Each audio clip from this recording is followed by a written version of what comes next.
Olá, bem-vindos a mais um estudo do Evangelho segundo o Espiritismo.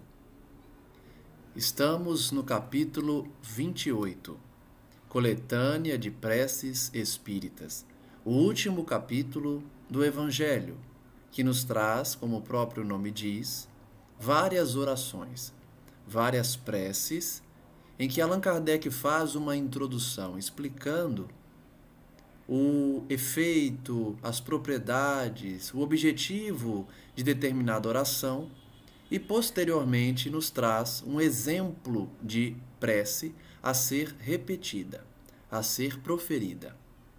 No primeiro estudo, nós vimos a oração dominical, que é o Pai Nosso, ensinado pelo Cristo, com os comentários de cada trecho, demonstrando a sua profundidade, a sua beleza, e especialmente aprofundando no que Jesus quis dizer e também tentando decifrar a amplitude da oração.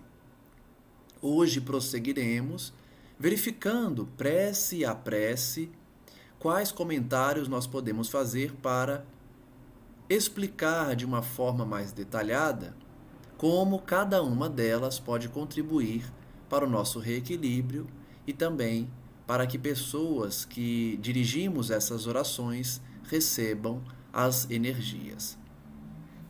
Iremos estudar hoje a segunda oração desse capítulo, intitulada Reuniões Espíritas. Como podemos ver, a prece para iniciar uma reunião espírita, uma reunião em que se vinculam pensamentos para a prática da caridade, ela nos relembra o trecho do Evangelho onde Jesus afirmou que estaria onde dois ou mais se reunissem em seu nome,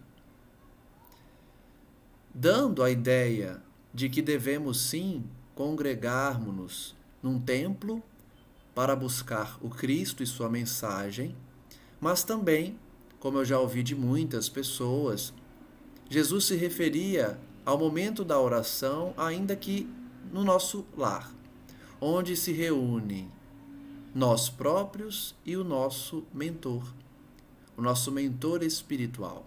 Aí já se contam duas pessoas. Jesus falou duas ou três, dando a entender que as pessoas devem se reunir para a oração, mas não excluindo a pessoa que faz oração sozinha, como se Jesus não estivesse também presente. Todos que oram, ainda que sozinhos, terão a companhia do seu mentor, do seu anjo guardião, como é chamado, e também de espíritos simpáticos a nós, que gostam de nós e certamente nos acompanharão na oração, encontrando-se presente também o próprio Cristo.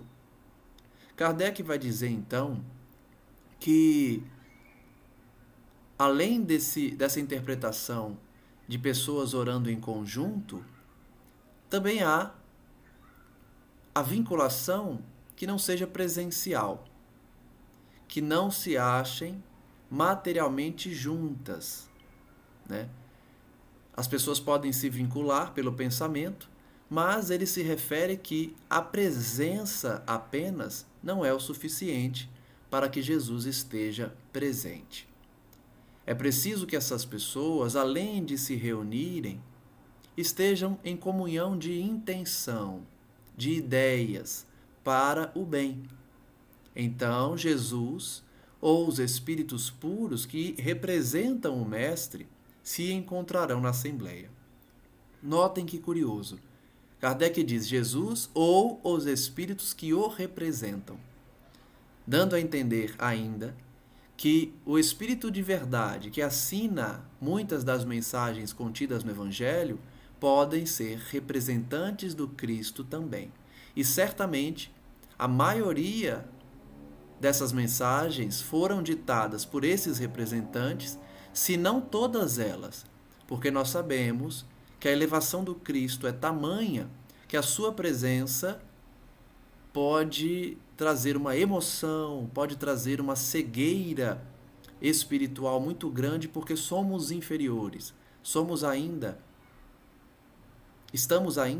num patamar muito distante do Cristo e por isso a sua presença real em toda a sua glória, por mais que ele diminua a amplitude da sua elevação, certamente nos causaria uma emoção tamanha que impossibilitaria de ouvirmos a mensagem, especialmente para o médium. Imagine o médium receber uma mensagem diretamente de Jesus. Então, certamente, esses representantes do Cristo ditaram as mensagens assinadas como o Espírito de Verdade, o que não diminui a importância da mensagem, porque são espíritos que já vivem mergulhados no mesmo pensamento do Mestre e que todos nós um dia também estaremos com essa vinculação. O Espiritismo, diz Kardec, nos faz compreender como podem os espíritos achar-se entre nós. Como os espíritos habitam no mesmo ambiente em que nós estamos.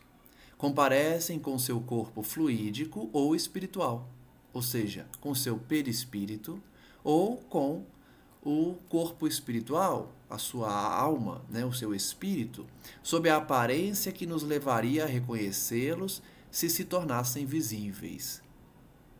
Isso também é algo interessante, que muitos espíritos relatam que a sua aparência, em que eles se apresentam nas comunicações, derivam do conhecimento que temos da sua última encarnação ou como os conhecemos para que sejam identificados.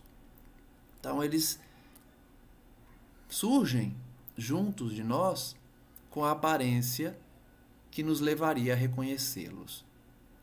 Quanto mais elevados são da hierarquia espiritual, tanto maior é neles o poder de irradiação. Quanto maior a elevação moral, mais irradia-se essa moralidade, esse poder.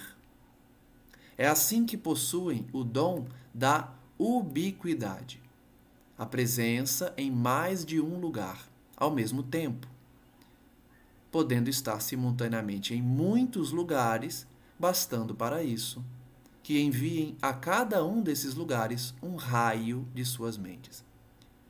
Essa explicação parece fantasiosa, parece impossível, mas para nós que somos inferiores, pode parecer inconcebível essa situação, mas os espíritos puros realmente têm a propriedade de encontrarem-se em mais de um lugar ao mesmo tempo pela irradiação de suas mentes, tamanho o poder que eles possuem.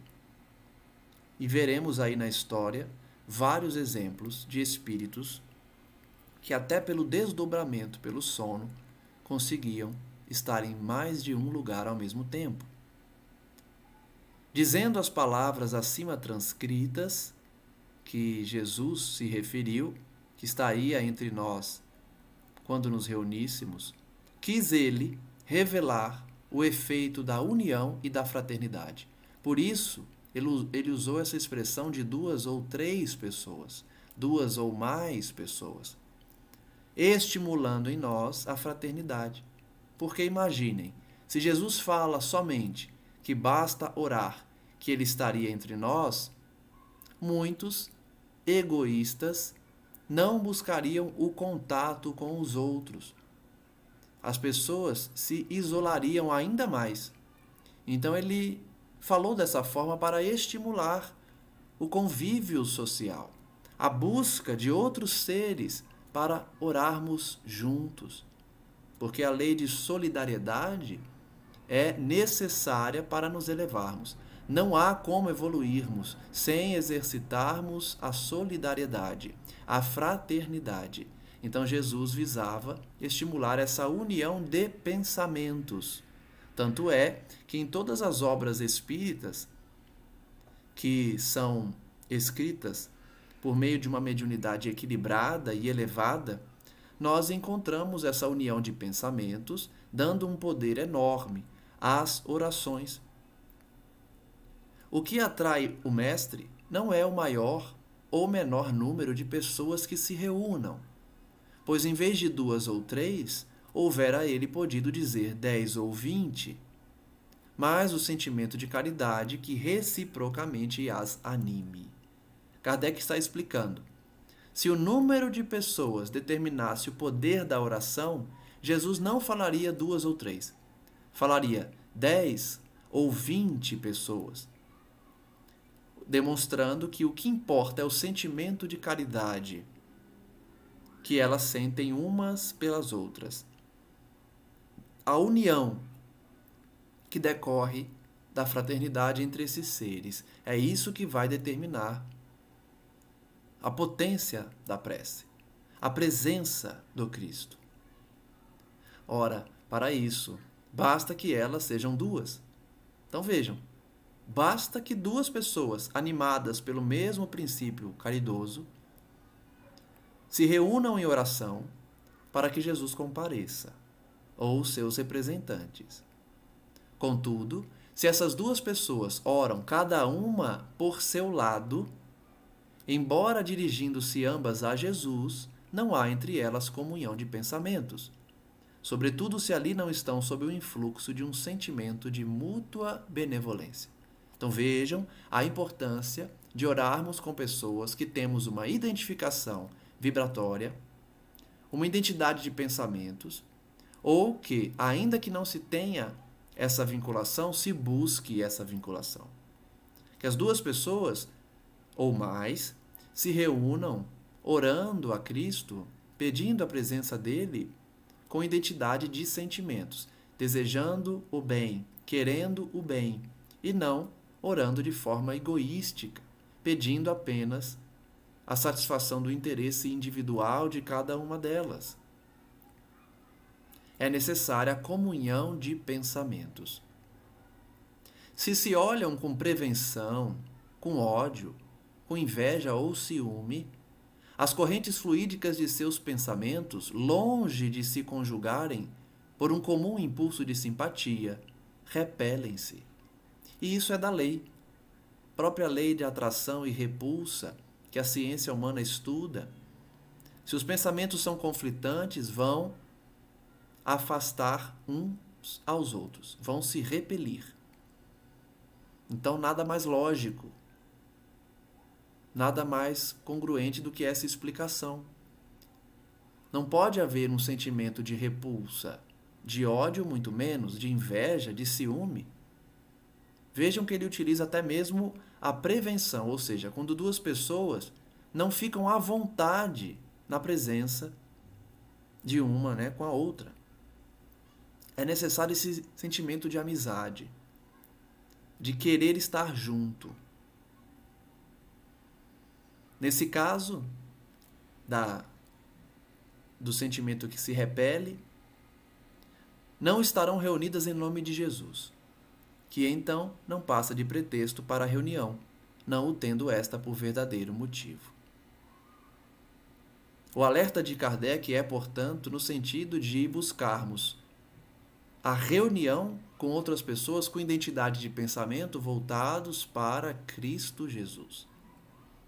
É necessário que as reuniões que tenham por objetivo a prática da caridade ou que meramente se reúnam para orar tenham por objetivo o contato com Jesus. E essas pessoas que se reúnem não podem ter melindres. É por isso que grupos espíritas, muitas vezes em reuniões mediúnicas, não conseguem resultados nessas reuniões. Não conseguem mensagens de espíritos puros, não conseguem trazer um espírito sofredor e ajudá-lo. Muitas vezes são vítimas da ação de espíritos perturbadores. Se investigar a causa desse desequilíbrio no grupo, certamente encontrarão médiuns que não suportam os doutrinadores, doutrinadores que culpam os médiuns, presidentes, diretores de casa espírita que são muito rigorosos com os médiuns e isso vai trazendo um clima psíquico de prevenção, de inveja, de ciúme. É certo que é natural a um grupo, especialmente se está iniciando suas atividades, que médiuns perturbados acabem sentindo inveja, ciúme, querem se destacar mais que os outros, se preocupam muito mais com o que as pessoas vão pensar da sua manifestação do que com o conteúdo da mensagem. E muitos, inclusive, vão fingir, fantasiar, deixar que o animismo domine a manifestação, muitas vezes não existindo sequer um espírito comunicante. Porém, o grupo precisa persistir e, especialmente, desenvolver esse clima de fraternidade, de solidariedade entre os integrantes da equipe. Prossegue Kardec. Isso não significa que Jesus se mostre surdo ao que lhe diga uma única pessoa. Veja que ele está confirmando o que eu disse no início do estudo. Não significa que Jesus não estará quando apenas uma pessoa orar. E se ele não disse, atenderei a todo aquele que me chamar, é que antes de tudo exige o amor do próximo. E desse amor, mais provas podem dar-se quando são muitos os que exoram, com exclusão de todo sentimento pessoal, e não um apenas. Então Kardec está explicando o motivo de Jesus não ter dito, atenderei a todo aquele que me chamar. Ele não disse isso. Mas não significa que ele não escuta as rogativas de apenas uma pessoa. Ele apenas está estimulando essa necessidade de buscarmos o próximo, de buscarmos outras pessoas, estimulando, portanto, por consequência, a fraternidade.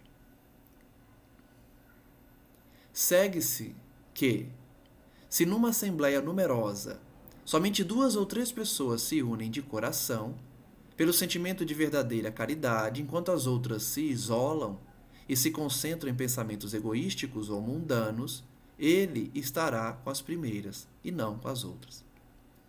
Da mesma forma que não se exige um número mínimo no sentido de buscar o Cristo, pode ser qualquer número, inclusive um só.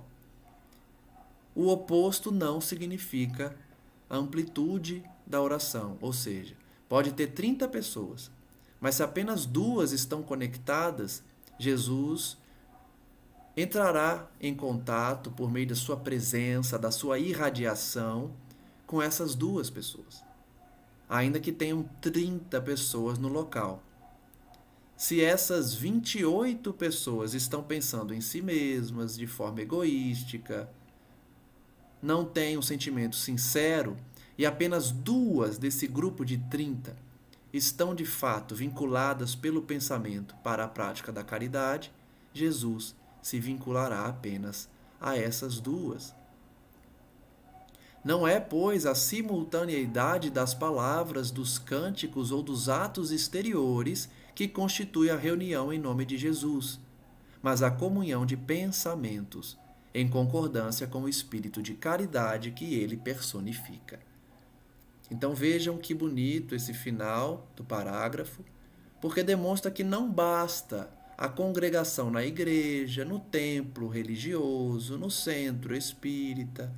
Não basta que tenha ali 30 pessoas reunidas numa missa, numa gira, numa reunião, praticando atos exteriores, cantando, se o pensamento não estiver coadunado com o Evangelho de Jesus, com a intenção do bem. O que vale, portanto, é a comunhão de pensamentos, porque aí estará vinculada a concordância de caridade que personifica esse pensamento.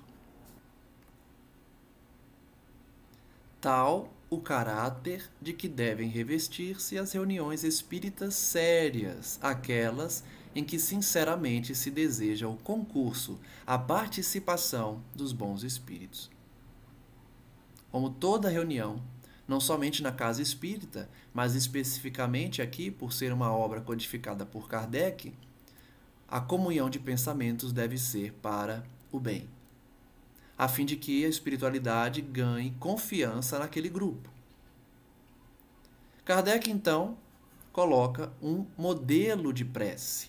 Nós já explicamos aqui que essas preces não precisam ser seguidas de uma forma obrigatória, né? É apenas um exemplo trabalhando os conceitos que tem no Evangelho, mas não que elas precisam ser decoradas ou repetidas várias vezes para que tenham efeito. Nós falamos isso no primeiro estudo sobre esse capítulo. Então vejam, eu não vou fazer a oração aqui, porque nosso estudo não visa especificamente pedir por alguém, fazer uma oração. Nós fazemos uma oração de encerramento somente, mas nós podemos ler nessa prece os fundamentos do que estudamos até agora. Kardec então vai trazer, também por influência da espiritualidade, como uma prece pode ser proferida no início de uma reunião. As pessoas se reúnem para um trabalho na casa espírita e podem, se quiserem, orar dessa forma, pedindo ao Deus Supremo, suplicando a Ele que envie espíritos bons, espíritos puros, para guiar aquela reunião, afastando os espíritos que visam confundir, atrapalhar, enganar, os espíritos mistificadores, zombeteiros, concedendo a luz necessária para que os participantes do grupo saibam distinguir o que é um espírito bom de um espírito pseudo-sábio que busca enganar, que busca ludibriar. Pede também para afastar os espíritos malfazejos, tanto encarnados quanto desencarnados, que tenham a intenção de lançar a discórdia, algo que é muito comum nos grupos espíritas, especialmente do trabalho mediúnico. A discórdia entre os participantes, entre os médiuns, entre os colaboradores, desviando do foco principal da reunião, que é a caridade e do amor ao próximo. Nessa prece, Kardec também instrui, não somente Kardec, mas os bons espíritos, a de solicitar a Jesus, ao Senhor, que todos que cheguem àquela reunião tenham o coração aberto para receberem a mensagem. E que, se porventura algum espírito infeliz tenha uma intenção negativa, que o coração dos participantes não dê entrada a esses espíritos. Pede ainda aos bons espíritos que ali estarão de instruí-los, de inspirá-los, de torná-los dóceis aos conselhos, ouvir os conselhos dos bons amigos. Eu sempre digo isso nas preces de encerramento. Que nós possamos ouvir, ter ouvidos para ouvir o conselho dos amigos espirituais, preservando, eliminando, afastando toda ideia de egoísmo, orgulho, inveja, ciúme, e, ao contrário, inspirando indulgência, benevolência com os semelhantes, que estão na reunião ou que não estão na reunião, amigos ou inimigos. Pede, portanto, a influência salutar dos espíritos puros. Nessa oração, eles orientam também para que os médiuns recebam o esclarecimento necessário, o envolvimento para transmitir as mensagens, os ensinamentos, consciência do seu mandato, consciência da tarefa. Como isso falta aos trabalhadores de hoje em dia. Muitos se queixam porque têm que ir para a reunião, gostariam de estar fazendo outra coisa, ou vão e não veem a hora de terminar. Ficam ansiosos, se movem na cadeira, querem acabar logo com o trabalho para poder ir para casa, assistir uma novela, um futebol. Então, que os médiuns tenham consciência desse trabalho, da importância. Não tenham pressa. Não finjam a comunicação apenas para demonstrar ao grupo que eles são de fato médiuns. Pede, então, que seja conferido a esses colaboradores, intermediários da palavra do mundo dos espíritos, que tenham essa consciência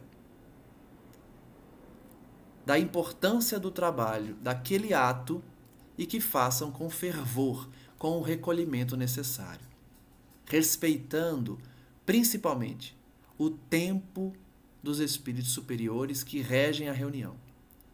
Se tem algo que os colaboradores precisam respeitar, é o tempo que esses espíritos estão se dedicando a nós. Porque se não houver, se não existir esse respeito, certamente os espíritos puros se afastarão, o que podem causar perturbações na reunião e até mesmo obsessões coletivas de espíritos que não estão comprometidos com Jesus e irão atrapalhar os trabalhos. Pede, por fim, que se naquela reunião pessoas mal intencionadas estejam presentes, que abra os olhos dessas pessoas à luz do Evangelho e perdoe elas, como eles também perdoam, se as suas intenções são más. E aí, no modelo, no exemplo, há um pedido específico para alguém. Na verdade, para o guia espiritual do grupo, que todo grupo possui. Kardec também dá um exemplo de oração para finalizar os trabalhos, agradecendo a espiritualidade ali presente, aos espíritos que se comunicaram, pedindo ajuda para pôr em prática o que aprendeu, que a gente também repete aqui todo estudo, que tudo isso que a gente está aprendendo, estudando, nós possamos colocar em prática, que todos saiam da reunião fortalecidos, com bom ânimo e com disposição para amar ao próximo, e que os sofredores que ali estiveram também possam aproveitar as instruções e que a misericórdia divina se aplique na vida desses espíritos. Então vimos no primeiro momento a explicação do Pai Nosso, com todos os seus detalhes. No estudo de hoje, vimos a oração que deve ser proferida como modelo, como exemplo para as reuniões espíritas. E agora nós veremos a oração para os médiuns. Antes de comentar, Kardec traz uma passagem dos Atos dos Apóstolos. Nos últimos tempos, diz o Senhor, difundirei do meu espírito sobre toda a carne. Olha só que profecia, hein? Vossos filhos e filhas profetizarão, vossos jovens terão visões e vossos velhos sonhos. Nesses dias, difundirei do meu espírito sobre os servidores e as servidoras, e eles profetizarão. Isso está nos Atos dos Apóstolos, capítulo 2, versículos 17 e 18. Antes do comentário de Kardec, é importante salientar que, para a época do Cristo, profetizar era praticamente sinônimo de mediunidade. E eles estavam acostumados com os profetas, que fazem parte da cultura judaica do Antigo Testamento, e todos eles anunciaram, prenunciaram a vinda do Cristo Jesus, o Messias, o Salvador. Era comum, portanto, que médiuns, pessoas que tinham visões, que ouviam mensagens do além, fossem chamados de profetas.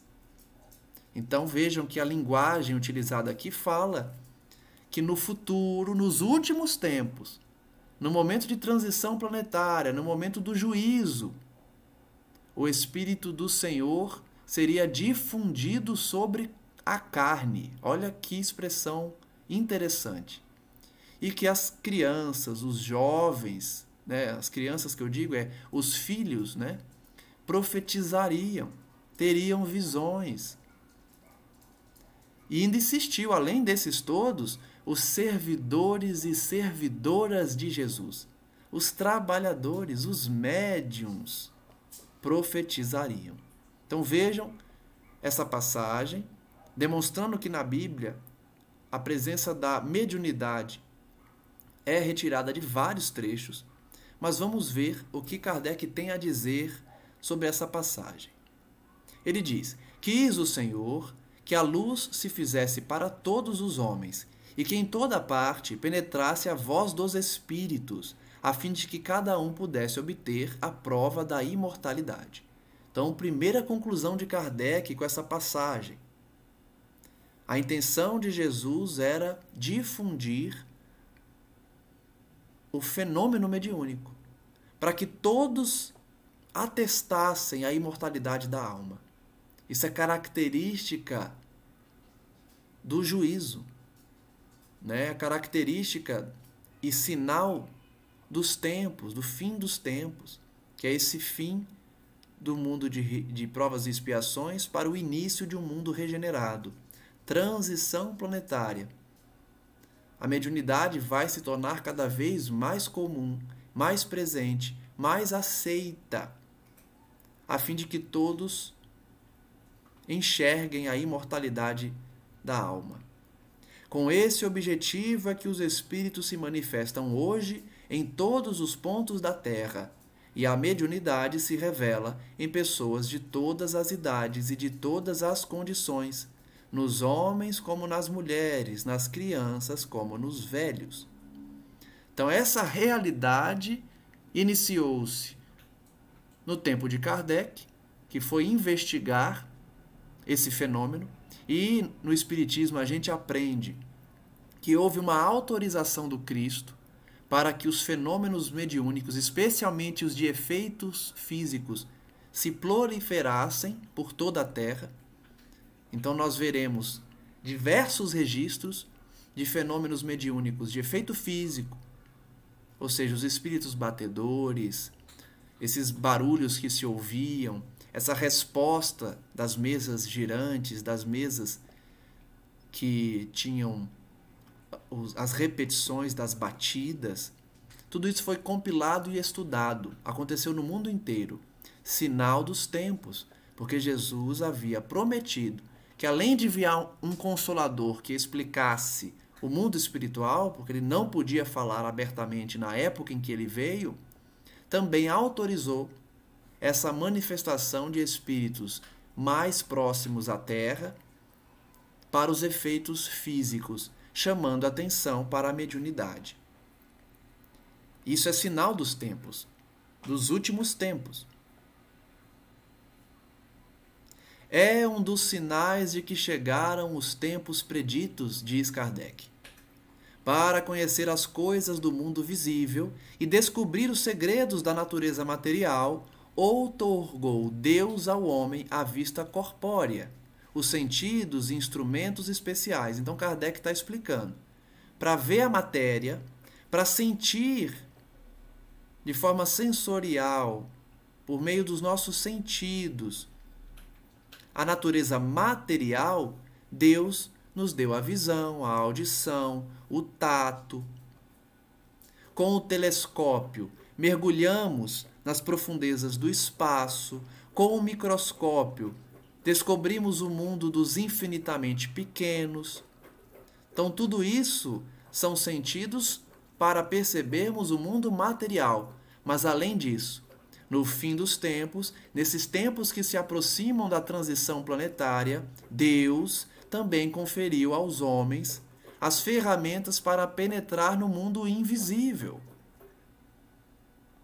Após então penetrarmos no conhecimento das coisas materiais, nos foi outorgado pelo Espiritismo o conhecimento do mundo invisível. É por isso que muitas vezes a gente não compreende as perseguições, porque outras religiões acusam o Espiritismo de conúbio com o diabo, com espíritos trevosos, apenas porque nós estudamos e explicamos os fenômenos mediúnicos que foram previstos pelo próprio Cristo. Ele disse, no fim dos tempos, o espírito dele iria se manifestar na carne, que são os médiuns equilibrados, que comunicam espíritos puros, bem como haveria uma proliferação dos médiuns, que sempre existiram. Inclusive eram consultados antigamente de maneira mais natural. Então, nós temos o privilégio de estudar uma doutrina que nos permite aprofundar nas questões do mundo espiritual, do mundo invisível. Os médiuns, diz Kardec, são os intérpretes incumbidos de transmitir aos homens os ensinos dos espíritos. Vejam que definição simples da tarefa dos médiuns. É por isso que os médiuns não devem se ocupar com outras coisas. A função do médium é transmitir aos homens o ensino dos espíritos superiores. Para isso, ele precisa sintonizar com eles, ter uma conduta equilibrada, não cobrar por suas atividades, porque devemos dar de graça o que de graça recebemos, e a mensagem não é nossa, não é fruto do nosso desenvolvimento. A mensagem não é de nossa autoria, então nós não devemos ser remunerados por isso. A mensagem é dos espíritos. Fora que é uma missão espiritual servir-se de médium para transmitir o ensino elevado da espiritualidade. Ou, melhor, diz Kardec, médiuns são os órgãos materiais de que se servem os espíritos para se expressarem aos homens por maneira inteligível. Então vejam que Kardec diz que uma definição mais própria da mediunidade é que o médium é um mero instrumento. Os espíritos se utilizam dos médiuns para se manifestar de forma inteligível. Então não é o mérito do médium, não é conteúdo do médium que está sendo exteriorizado, mas sim um conhecimento de um espírito, de um ser que não habita mais no plano físico, que se utiliza do instrumento, se utiliza da ferramenta médium. Santa é a missão que desempenham. Então vejam que a definição dele não é para menosprezar o médium, pelo contrário, a missão do médium é santa, visto ter por fim, por objetivo, rasgar os horizontes da vida eterna. É muito bonito perceber a função da mediunidade e compreender que a mediunidade não é uma atividade do diabo, uma atividade infeliz, inferior. É lógico que existem maus médiuns, como existem maus médicos, maus professores, maus advogados. Toda profissão existe a pessoa que não está sintonizada com a honestidade, com a boa-fé. Mas a mediunidade, primeiro, não é profissão, e segundo, tem pessoas que de fato utilizam-se da má-fé para enganar. Isso tem em todas as áreas, sejam elas profissionais ou não. Onde tem convívio humano, social, haverá pessoas que querem se aproveitar dos outros. Mas isso não contamina a ação, o trabalho dos bons médiuns. Então não há nenhuma vinculação com forças trevosas, ainda que alguns médiuns busquem essa ligação. O importante é que a mensagem que nós buscamos é uma mensagem de paz, uma mensagem de caridade, de adoração a Deus, e com a compreensão de que a mediunidade tem uma função santa na Terra de aliviar dores, especialmente no momento em que vivemos, onde as pessoas estão tão distanciadas do espírito e mais preocupadas com a matéria, com a carne, como sempre foi, e inclusive Jesus veio para combater o materialismo.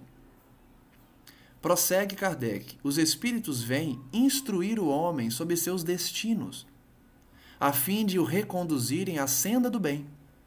Olha que objetivo nobre do Espiritismo: conscientizar os homens sobre o seu futuro, para reconduzi-los ao trabalho do bem, e não para o pouparem ao trabalho material que lhe cumpre executar neste mundo, tendo por meta o seu adiantamento. Então vejam que o objetivo da mediunidade, do contato com a espiritualidade, não é tornar os homens ociosos, preguiçosos, mas sim conscientes, e que eles têm um dever a cumprir, dever que inclui o trabalho material, trabalho aqui na Terra, que desenvolve também as suas faculdades, as suas virtudes, tendo sempre por objetivo o adiantamento moral da humanidade, moral e intelectual. Os espíritos vêm não para favorecer a ambição e a cupidez dos homens. Por isso eu disse, não é para servir de instrumento de enriquecimento, de dominação. A mediunidade é para aconselhar, alertar e apontar o caminho correto. Aí tem os médiuns o de que devem compenetrar-se bem. Os médiuns devem se preocupar com isso, transmitir uma mensagem que leva ao adiantamento moral da humanidade, para não fazerem mau uso de suas faculdades.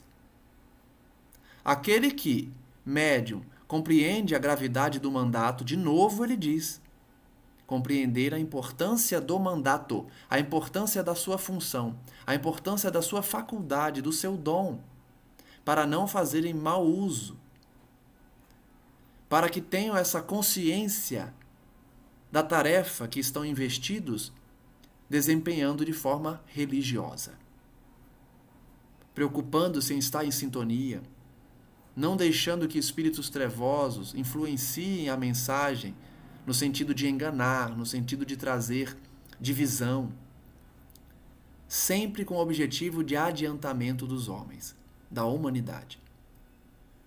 Sua consciência lhe profligaria como ato sacrílego utilizar por divertimento e distração, para si ou para os outros, faculdades que lhe são concedidas para fins sobremaneira sérios e que o põem em comunicação com os seres de além-túmulo.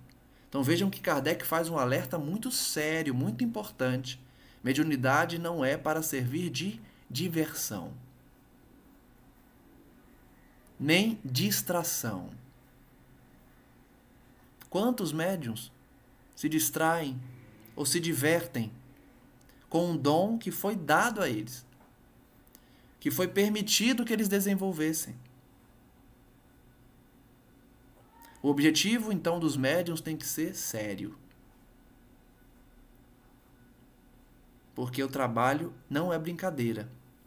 E o médium que leva na brincadeira acaba ou cessando sua mediunidade ou se vinculando a espíritos que vão cobrar essa brincadeira depois. Porque são espíritos inferiores, que também vão se divertir com ele e depois vão cobrar fidelidade, cobrar vinculação, e aí será tarde demais. Terão que passar por um longo processo de recuperação para se desvincularem desses espíritos, dessas entidades que buscam apenas o divertimento. Como intérpretes do ensino dos espíritos, têm os médiuns de desempenhar importante papel na transformação moral que se opera. Então vejam que se Jesus disse que a mediunidade surgiria numa maior amplitude no fim dos tempos, aumenta ainda mais a responsabilidade dos médiuns. Por quê? O mundo está passando por um momento difícil, um momento de transição, um momento de transformação moral. A função do médium, então, se amplia, se torna ainda mais importante, porque caberá a ele, médium, orientar a humanidade nesse momento.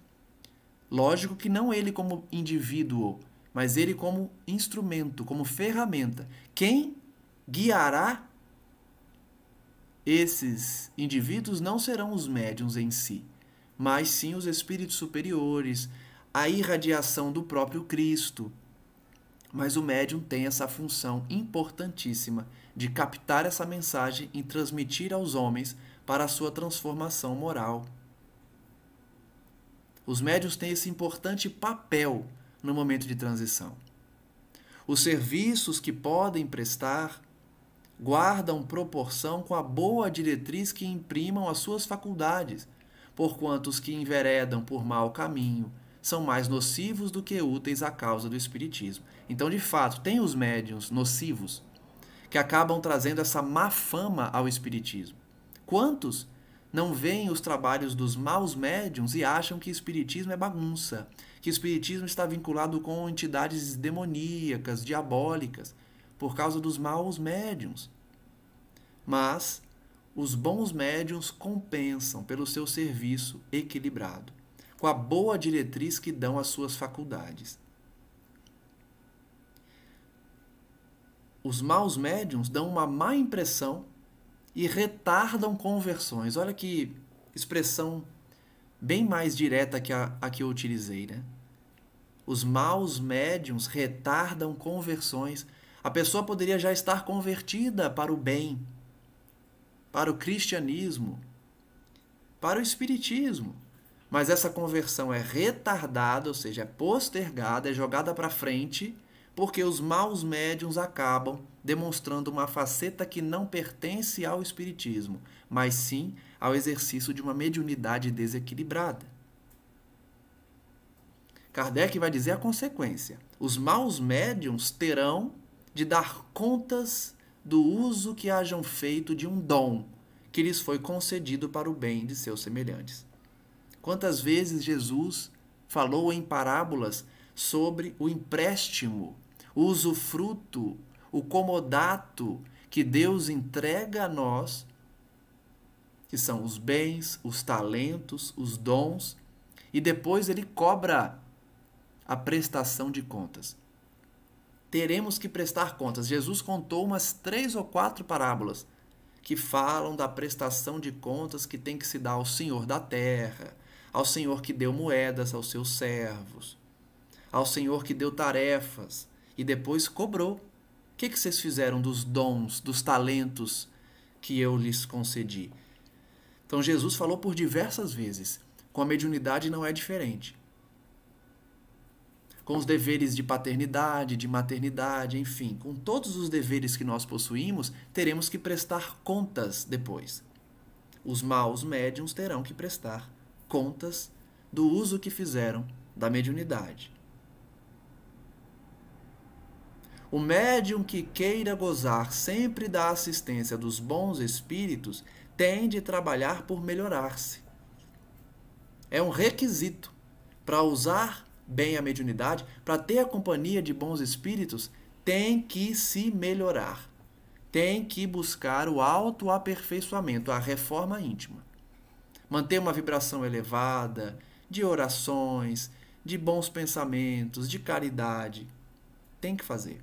E não só os médiuns, né? Eu, por exemplo, não tenho uma mediunidade ostensiva, como se diz, mas também me vejo na obrigação da reforma íntima.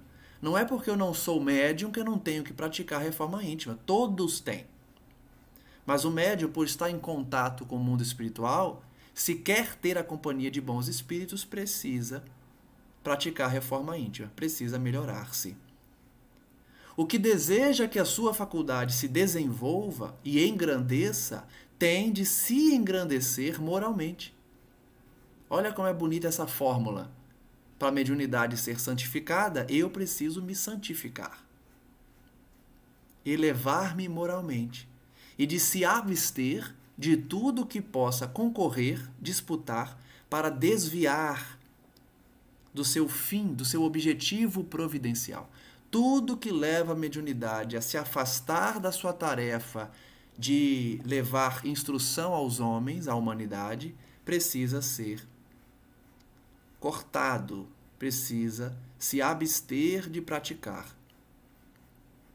Se às vezes os espíritos bons se servem de médiuns imperfeitos, é para dar bons conselhos, com os quais procuram fazê-lo retomar a estrada do bem. Então vejam que Deus é tão bom na sua misericórdia que até os maus médiuns recebem em algum momento a visita de um espírito bom, de um espírito puro, para ver se ele desperta, para ver se ele se arrepende, para ver se ele volta para o caminho correto e cumpre o objetivo da mediunidade, esclarecer os homens e levá-los ao bom caminho, sem cobrar, sem querer ter vantagem, sem querer ter poder sobre os outros, porque é médium. Isso é uma queda moral. Então os bons espíritos também se apresentam para os maus médiuns para que eles se convertam, para que eles despertem antes que seja tarde. Se, porém, topam com os corações endurecidos, e se suas advertências não são escutadas, afastam-se, ficando livre o campo aos maus. Quantos médiuns caem nisso? Quantos médiuns nós mesmos conhecemos de que começaram bem, começaram sintonizados, têm mensagens belíssimas por meio deles, dadas por bons espíritos, têm trabalhos belíssimos e com o tempo vão se deixando levar pelo orgulho, pela vaidade, pela vontade de se destacarem e acabam caindo. Passam a cobrar valores, passam a manifestar espíritos infelizes, passam a não mais usufruir da companhia de bons espíritos, porque não observaram seus deveres, não se preocuparam com o objetivo principal da mediunidade, que é esclarecer os homens. Vai dizer ainda Kardec, já chegando ao fim do estudo de hoje, que a experiência comprova, da parte dos que não aproveitam os conselhos que recebem dos bons espíritos, as comunicações, depois de terem revelado certo brilho durante algum tempo, degenerando pouco a pouco e caindo no erro, na vertigem, no ridículo, sinal incontestável do afastamento dos bons espíritos. Acabei de falar. Kardec está dizendo que eu já adiantei agora há pouco. Os médiuns bons começam muito bem, com belíssimas mensagens, e pouco a pouco vão caindo no ridículo, que é um sinal de que os bons espíritos se afastaram. Conseguir a assistência destes, afastar os espíritos levianos e mentirosos, tal deve ser a meta para onde convirjam os esforços constantes de todos os médiuns sérios. Médium sério, portanto, busca a assistência dos bons espíritos e afastar os espíritos levianos e mentirosos. Sem isso, a mediunidade se torna uma faculdade estéril, sem frutos, capaz mesmo de redundar em prejuízo daquele que a possua, pois pode degenerar em perigosa obsessão. Eu falei no início, o mau médium acaba se vinculando a entidades que vão cobrá-lo depois, cobrar fidelidade, cobrar os favores que fizeram durante a existência. O médium que compreende o seu dever, longe de se orgulhar de uma faculdade que não lhe pertence, visto que lhe pode ser retirada, atribui a Deus as boas coisas que obtém. Percebam uma questão importante. Mediunidade não é conquista espiritual. Mediunidade não é fruto do mérito do indivíduo. Mediunidade é uma oportunidade que pode ser retirada do indivíduo. Se pode ser retirada, não é conquista, é dom. Deus conferiu a mediunidade ao indivíduo. Mas se ele fizer mau uso, essa mediunidade pode ser retirada. Se fosse uma conquista mesmo do espírito, Deus não retira. Ele pode bloquear, mas ele não retira. Isso demonstra que a mediunidade é uma faculdade concedida por Deus, uma oportunidade de trabalho. Por isso, o bom médium tem consciência de que é um dom recebido por Deus, uma concessão, e que toda a glória pertence ao Senhor. Todos os frutos decorrentes do exercício da sua mediunidade somente aconteceram porque Deus permitiu. Se as suas comunicações receberem elogios, o bom médium não se envaidece, porque sabe que são independentes do seu mérito pessoal. Veja aí que Kardec confirma, não há mérito na aquisição da mediunidade. Portanto, as mensagens belas não são do médium. Não é seu mérito, e sim dos espíritos. O bom médium agradece a Deus por ter consentido que, por seu intermédio, bons espíritos se manifestassem. Olha que exemplo de médium humilde e grato a Deus. Ele agradece, Deus, obrigado por permitir que bons espíritos falem por mim. Se os bons médiuns são criticados, não se ofendem, porque o trabalho não é obra deles. Ao contrário, reconhecem no seu íntimo que não foram um instrumento bom, se estão recebendo críticas, e que não dispõem de todas as qualidades necessárias para evitar a manifestação dos maus espíritos. Então, os bons médiuns recebem a crítica de forma construtiva. Como eu posso melhorar para que apenas bons espíritos se comuniquem por mim? Logicamente, com exceção dos espíritos que se comunicam nas reuniões para serem doutrinados, né? O bom médium também vai comunicar maus espíritos, mas numa reunião específica para a doutrinação, para o diálogo com eles, para que eles se melhorem.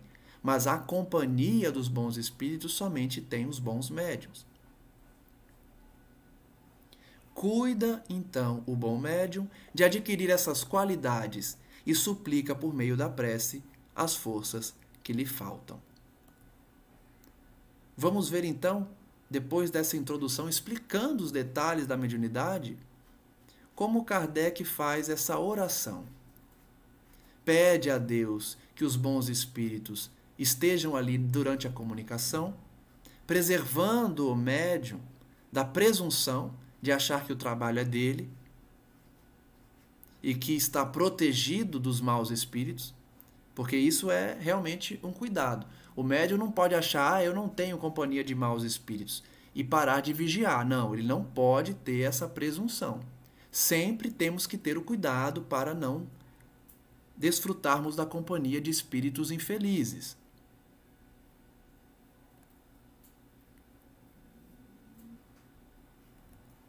Que também se livre do orgulho que induz ao erro sobre o valor da comunicação. Pede ainda a Deus que todo sentimento oposto à caridade para com outros médiuns seja afastado, que ele seja preservado desse sentimento de disputa entre os médiuns. Pede ainda que, se cair em erro, inspire alguém a ideia de adverti-lo. Olha que humilde o exemplo dessa oração proferida por um médium bom. Ele pede a Deus que alguém seja inspirado para adverti-lo se for necessário, para que ele não alimente um erro. E humildade para que aceite a crítica, direcionada a ele mesmo e não aos outros, os conselhos que os bons espíritos queiram ditar. É um exercício, é difícil, mas faz parte da nossa elevação. Ter a consciência de que a mensagem é para nós e que a crítica deve trazer uma construção para uma mediunidade mais equilibrada. Se for tentado a cometer abuso, seja onde for, ou a de se envaidecer da faculdade, retira a mediunidade de mim. Olha só, é um médium consciente. Se a mediunidade, se o escândalo está ocorrendo por conta da mediunidade, tira a mediunidade. Para que não desvie do objetivo providencial, que é o bem de todos e o avanço moral. Então, muito bela essa prece, porque mostra um médium consciente, um médium que sabe do seu trabalho e que, se ele estiver em erro, alguém seja inspirado para avisá-lo e, em último caso, que a mediunidade seja retirada dele, para que ele não se endivide ainda mais. Finalizamos então mais um estudo sobre esse capítulo muito interessante. Ele é bem extenso porque tem várias preces, mas cada uma delas pode ser estudada individualmente para revisarmos o conteúdo do Evangelho. Hoje nós vimos, a prece para os médiuns, a consciência de que devemos ter para a companhia dos bons espíritos. Prosseguindo então no estudo das orações que despertam a nossa alma para os deveres que temos aqui na Terra. Vimos no início a importância também de nos reunirmos numa casa espírita com essa intenção de bons pensamentos, para que a prece alcance e tenha a companhia de Jesus e que possamos então praticar tudo isso que vimos aqui, não somente nos templos religiosos, mas também quando exercitarmos pela mediunidade o contato com a espiritualidade. Rogamos então aos bons espíritos que continuem a nos envolver e nos abençoar e que possamos receber essas orientações para que o contato com a espiritualidade seja sempre recheado de bons conselhos. Tenhamos esse envolvimento dos nossos mentores e daqueles responsáveis por nossos trabalhos na Terra, seja onde for. Trabalho de médium, de doutrinador, de expositor, de dona de casa, de profissional, de filho, de pai, enfim. Não importa qual o dever a que estamos submetidos, vinculados. Utilizemos essas lições a fim de buscarmos o contato com a espiritualidade e, especialmente, o direcionamento de nossas vidas para o Evangelho do Cristo Jesus. Que o nosso Mestre continue a nos abençoar, a nos envolver, a nos enviar tantos ensinamentos e que possamos identificar nas Escrituras, no Novo Testamento, no Evangelho de Jesus, as pistas que ele deu para o advento do Espiritismo, para a instrução das consciências e, especialmente, para o momento em que vivemos, onde o juízo se aproxima para herdarmos a terra por sermos brandos e pacíficos. Mansos, pacíficos e pacificadores, que buscam a prática do bem e têm consciência dos seus deveres. Agradecemos a espiritualidade e que a humanidade como um todo possa despertar também para esses conhecimentos, livrando-se de preconceitos e reconhecendo que o Espiritismo tem uma função muito importante, não de aniquilar as demais religiões, mas sim de trazer um conhecimento que o próprio Mestre Jesus prometeu que enviaria. Saibamos utilizar essas informações para o nosso aprimoramento espiritual e, se estamos exercendo alguma atividade vinculada à mediunidade ou à expansão do conhecimento espírita, tenhamos plena consciência da gravidade desse trabalho, dessa missão, da importância de sintonizarmos com esses amigos. Graças damos a Ti, Jesus, hoje e sempre, e que assim seja. Agradeço a todos mais uma vez e até o próximo estudo.